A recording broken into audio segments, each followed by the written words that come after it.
Na década de 70, você é novo, você não lembra disso. Mas o público acima dos 45 anos, 40, vai lembrar que na década de 70, na TV tinha Chacrinha, Raul Gil, Darcio Campos, Almoço com as Estrelas, Clube dos Artistas, Barros de Alencar, Carlos Aguiar, Silvio Santos, né? Quer dizer, tudo isso, Globo de Ouro, para os artistas apresentarem suas músicas. Hoje... não tem mais espaço. Acabou. Quem tem é que são sempre os mesmos que vão.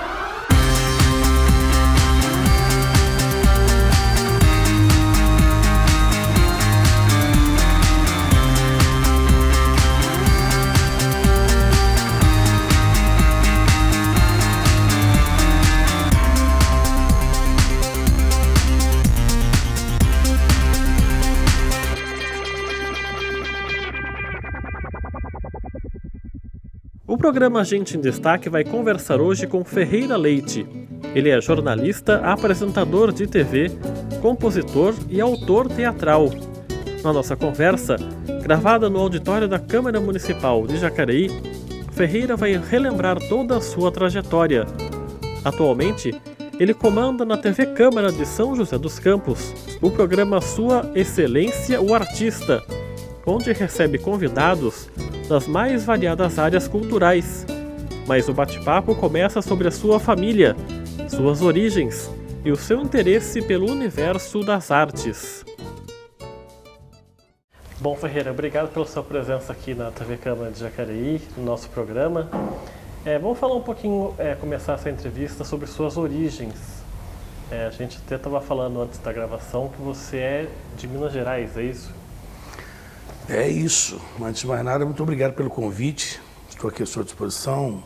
Eu tenho um carinho muito grande pela população de Jacareí, é uma cidade que eu considero irmã, né? Eu não consigo ver diferença, como eu estava dizendo para você, entre São José e Jacareí. Para mim, é uma coisa só.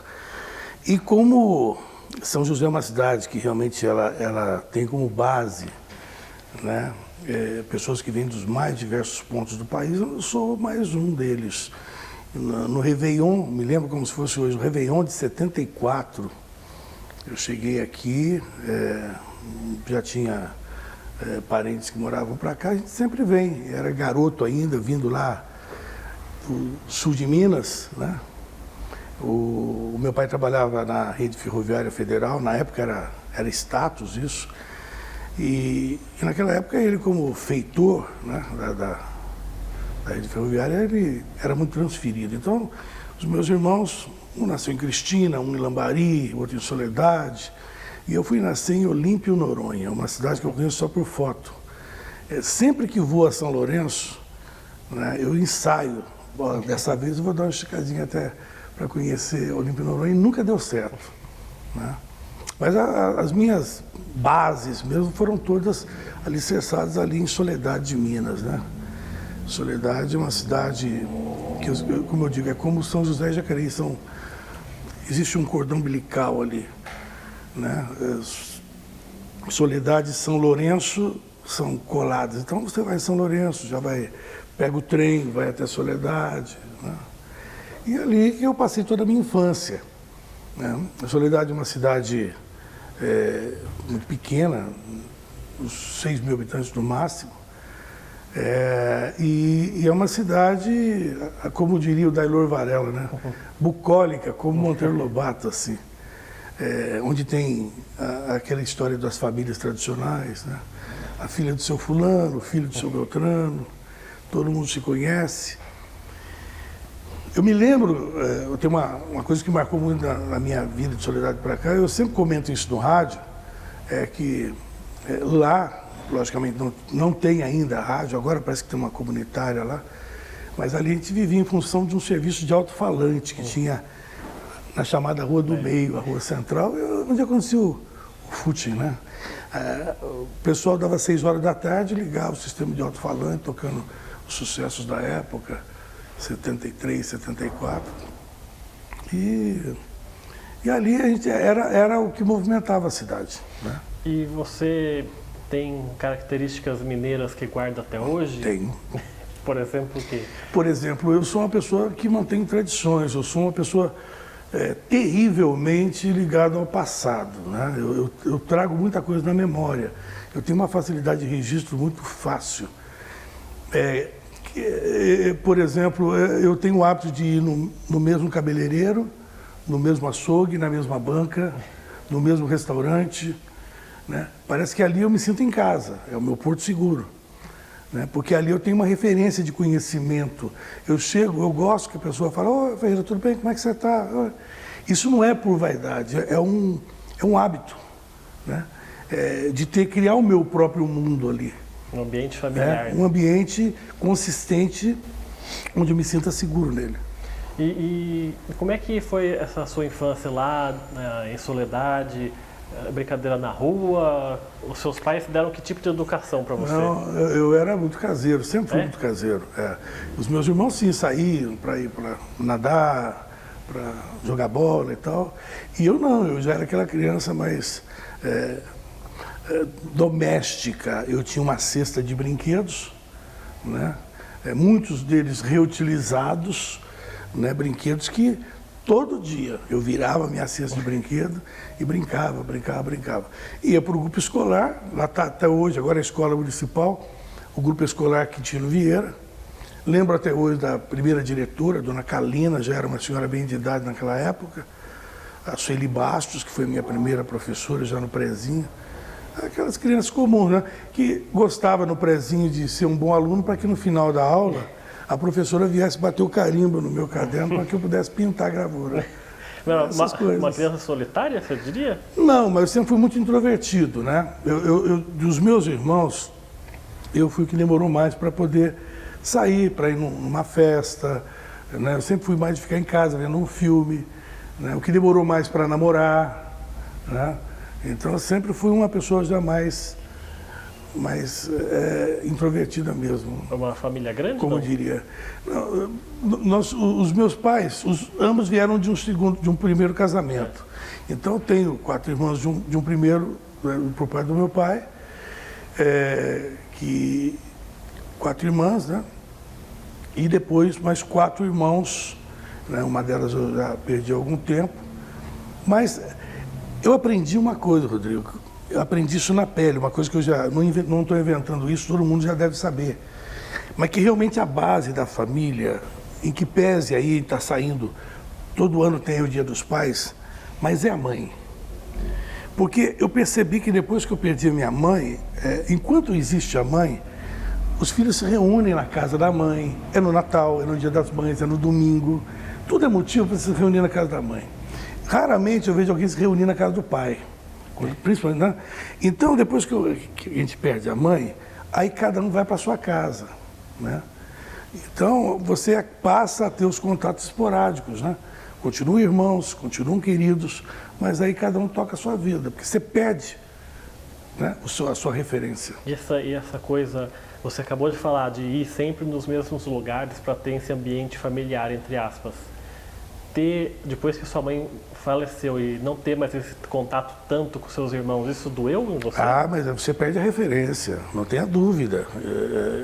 Dói. Eu me lembro que quando eu perdi minha mãe, eu estava no carro voltando do sepultamento dela, eu vinha pensando, e de repente só saiu a seguinte frase: poxa, para sempre é muito tempo. Né? E é realmente muito tempo. Eu, entre aspas, no bom sentido, invejo quem tem a mãe. A pessoa tem que valorizar muito, né? Porque faz muita falta. E como é que uma criança introvertida, como você foi quando era criança, foi parar no rádio, na parte cultural? Como é que começa essa sua trajetória? Começa porque hoje são as redações. Antigamente, no grupo escolar, eram as composições que você tinha que fazer. E aquilo que eu não falava, eu escrevia, né? Então, a gente acaba se manifestando de outras formas. E eu sempre fui muito bem avaliado. O que eu era horrível na parte... quando você fala em matemática, química, física, me causa pânico. Mas quando chegava na parte de educação artística, língua portuguesa, história, né, aí eu conseguia nadar de braçada. Eu recuperava um pelo outro. Então, eu conseguia... Foram inúmeras as vezes que a professora chegava e falava: olha, vai lá e copia na lousa para os colegas passarem para o caderno. E isso me deu um embasamento bacana para poder perceber que dá para escrever. Depois dali você passa a escrever, a compor, né? Eu, por exemplo, eu fui autodidata com o violão, por exemplo, deixar um violão em casa e sair tocando, né? Nunca fiz aula de violão. O suficiente para participar de alguns festivais, compondo e tal.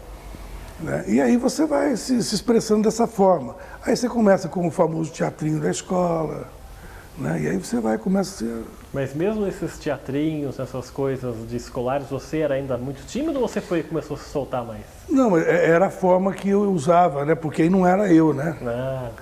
Aí já era um personagem. Aí eu podia mostrar que, não sou eu que estou fazendo. Aquele ali é o Dom Pedro I, poxa, não sou eu. Né? Então, tem muitas essas... São algumas... são alguns recursos que você usa, né, para se expressar. Poder escapar, né? E você, aí anos 70, que foram anos bastante agitados, você já começa aí no jornalismo? Como é que começa isso? Não, eu comecei na TV Rodoviária, lá de São José. Foi por acaso. Eu trabalhei no comércio há um tempo e depois disso eu montei uma empresa com um sócio de assessoria jurídica. E na época nós levamos para trabalhar conosco 2 advogados, o Dr. Luiz Roberto Calvo, que está aí em São José ainda, forte, graças a Deus, e o Paulo Augusto Maza, que faleceu agora em 2015. Né? Então, e o que acontece é que um deles fazia a narração dos jogos do São José, lá para a TV do Lano Brito, lá em São José, que rodava só na rodoviária.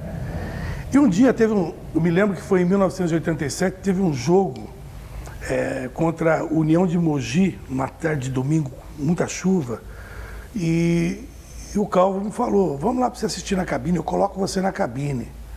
Né? Porque no dia a dia de trabalho a gente discutia muito futebol, né? No bate-papo do trabalho. E eu fui para acompanhar esse jogo de São José, eu me lembro que o técnico de São José era o Ari Marta, e o São José tinha aquele time, que tinha o Moreira, o Alves, Osmar Guarnelli, André Luiz, Sérgio Moura, tinha o Zé Carlos, Tonho e Gilberto, e tinha no ataque o Manó, o Zé Guimarães, tinha, nesse jogo foi o Manó que jogou, o Ricardo e o Ademir Padilha. Essa escalação que eu me lembro. E o São José jogou contra o União e no segundo tempo, num lance em que a bola foi cruzada e parou na poça de chuva,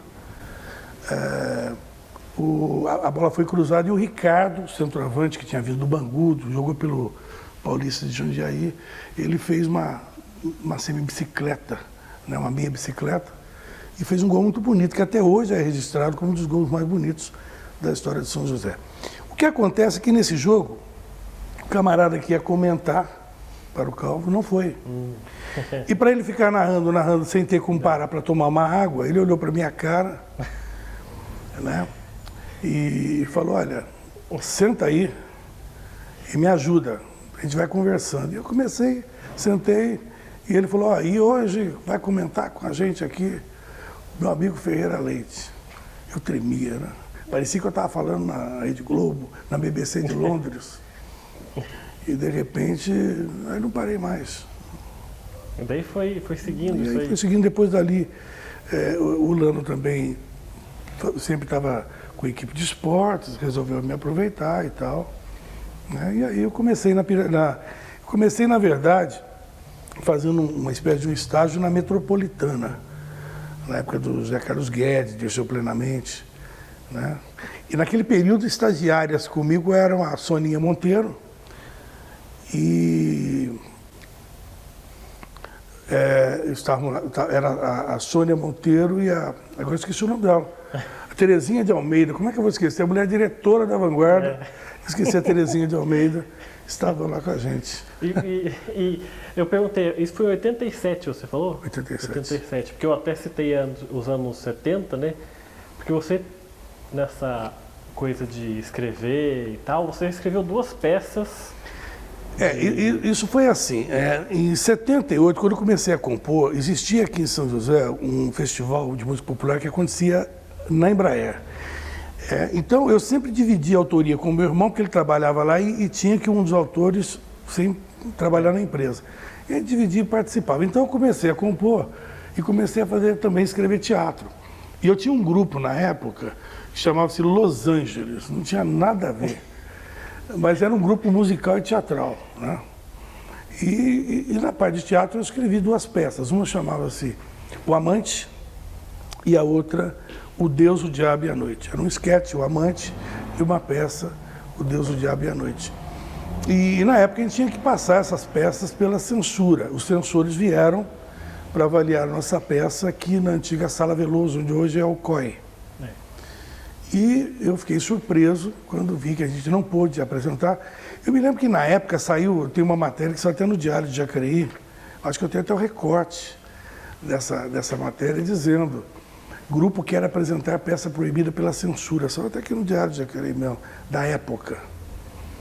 E essa peça foi vetada no governo do João Figueiredo, né, porque foi considerada subversiva.